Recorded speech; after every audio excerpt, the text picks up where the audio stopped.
식권 자판기 2단계는 1단계에 설명해드린 이 주석의 설명을 정답으로 소개하는 시간이고요. 1단계 때 실수했던 부분이 티켓 가격을 3,200으로 했는데 2,200으로 바꿔서 이 거스름돈이 7,800원이도록 맞췄고요. 이와 동시에 사용자가 10,000원을 한 장 추가했기 때문에 10,000원의 종류가 2장으로 늘어나야 하는 것을 정답으로 표기를 다시 정정해 놓았습니다. 네, 자 그러면 어떻게 구현을 했는가 같이 보게 되면 주석으로 단 내용을 순서대로 정말 적었어요. 이해할 수 있게. 네. 그래서 첫 번째, 사용자가 구매하려는 티켓 수량이 재고 수량보다 작거나 같을 때의 상황과 그리고 그렇지 않을 때, 여기군요. 그렇지 않을 때로 크게 나눴고요. 네. 두 번째, 이제 사용자한테 결제할 금액을 보여줬습니다. 토탈로. 그래서 사용자는 2,200원짜리 티켓을 한 장 구매하기로 했기 때문에 2,200원이라고 화면에 나올 예정이고요. 이렇게 수량 한 장. 네.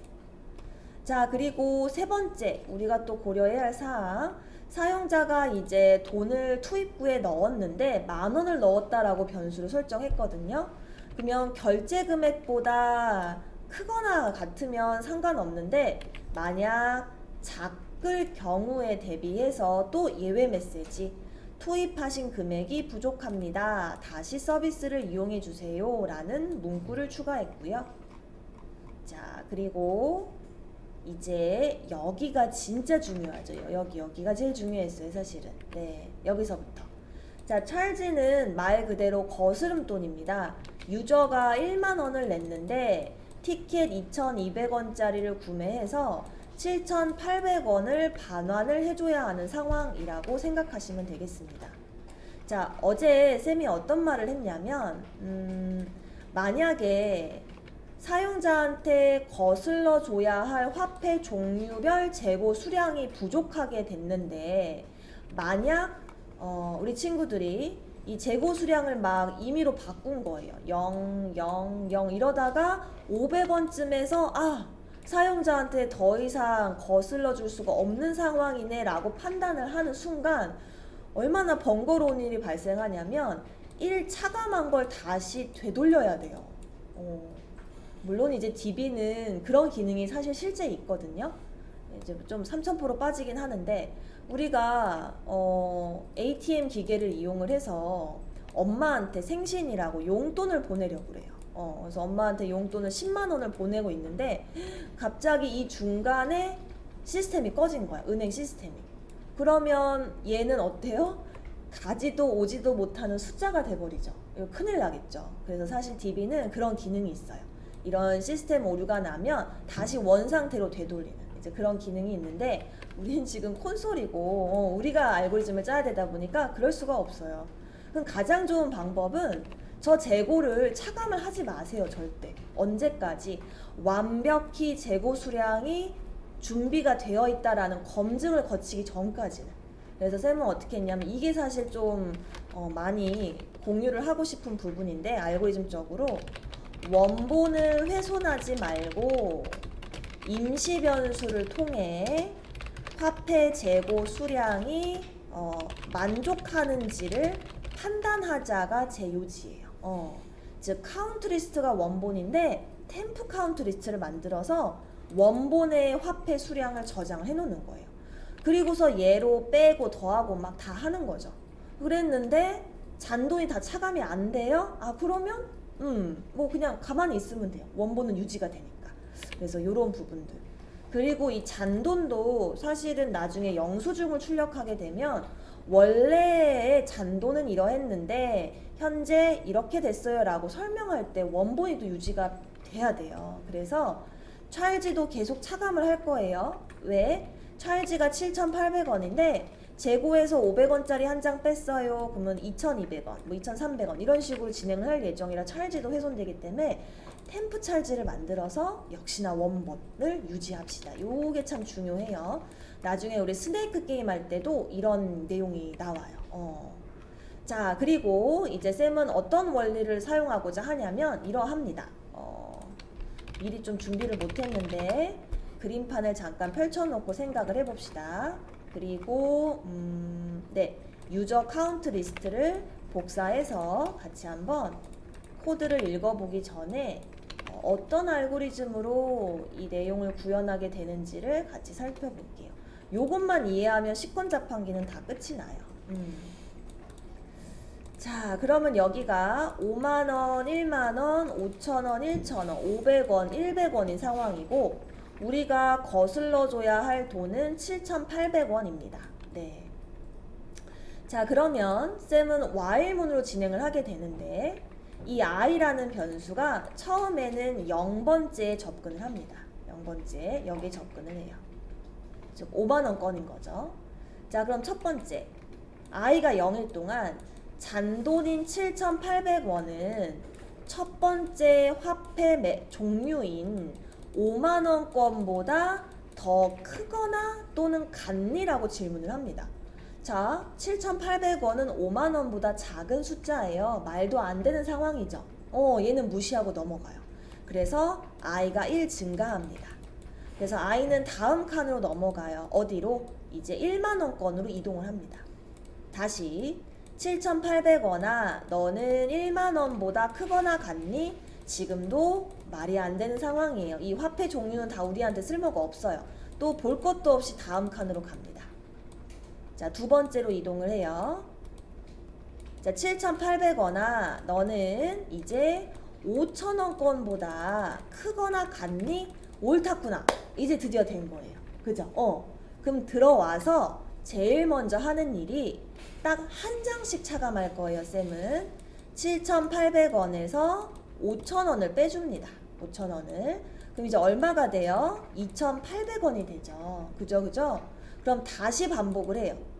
쌤 이제 5천원 한 장 차감했으니까 i 증가해서 1천원으로 넘어가야 되는 거 아니에요? 맞아요. 근데 이거는 우리는 알지 기계가 바로 알 수는 없어요. 사실은. 왜냐면 이런 경우 있어 얘들아. 만약에 1만원 건이 없어서 현재 여기 금액이 12,800원인 거야. 다시 1만원 건이 없는 상황이에요. 근데 잔돈은 12,800원이야. 그럼 5천원을 몇 번 차감해야 돼요?